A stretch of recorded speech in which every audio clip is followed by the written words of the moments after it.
लीजिए सुनिए आचार्य चतुर्सेन शास्त्री के लिखे उपन्यास बगुला के पंख का भाग 73 मेरी यानी समीर गोस्वामी की आवाज में। अशौच के सब उपचार सादा रीति से संपन्न हो गए। शोभाराम अब बीती हुई बात हो गए। पद्मा के लिए जुगनू ने लंढोर में एक बंगला ठीक कर लिया। बंगला छोटा सा रमणीक था। सैन में एक छोटी सी फुलवारी भी थी। पास पड़ोस में अनेक सद्गृहस्थ थे। पद्मा वहां उठाई। नौकर साथ था। आवश्यक सामग्री खरीद ली गई। अब जुगनू को यहां आए 10 दिन बीत रहे थे। उसने कहा, अब तो मुझे जाना ही होगा। इलेक्शन हो रहा है, 3 तार आ चुके हैं। तब जाओ, जब तक ना आओगे आंखें उधर ही लगी रहेंगी। पद्मा की आंखें छलछला आईं। उसने कहा, असहाय कमजोर औरत हूं, हाथ पकड़ते हो तो निबाह करना, ऐसा न हो मैं कहीं की न रहूं। पद्मा रानी, मैं तुम्हें प्राणों से बढ़कर समझूंगा। हम लोग देवता और सूर्य के समक्ष पति पत्नी हैं। यथा समय कानूनी विधि विधान भी हो जाएगा। ये सब मैं नहीं जानती।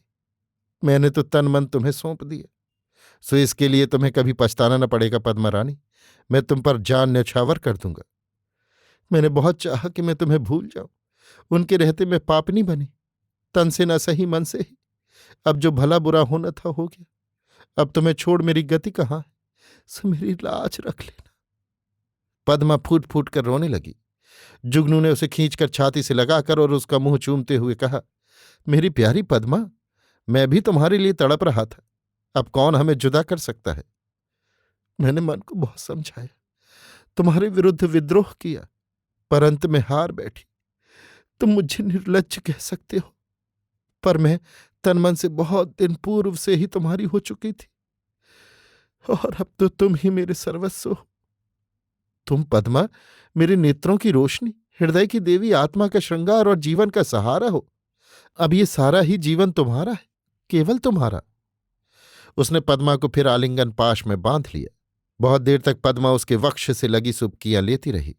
अंत में बहुत सी बातें समझा बुझाकर, बहुत से लंबे लंबे आशा सूत्र गूंथ कर, जीवन की अनेक झांकियों की चर्चा करके जुगनू वहां से दिल्ली के लिए रवाना हुआ।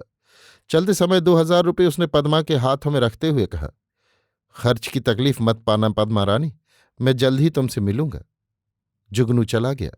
पद्मा बहुत देर तक उसे जाते हुए देखती रही, आंसू भरी आंखों से, हृदय में आशाओं और सुखद कल्पनाओं के बोझ से पीड़ा और वेदना को दबाती हुई, आंसुओं पर मुस्कान की मुहर लगाती हुई, धड़कते हृदय को धीरज देती हुई। हाय रे स्त्री के असहाय जीवन! विधाता ने स्त्री को लता के समान परवर्ती बनाया, जो अकेली बिना सहारे नहीं रह सकती। अभी आप सुन रहे थे आचार्य चतुर्सेन शास्त्री के लिखे उपन्यास बगुला के पंख का भाग 73 मेरी यानी समीर गोस्वामी की आवाज में।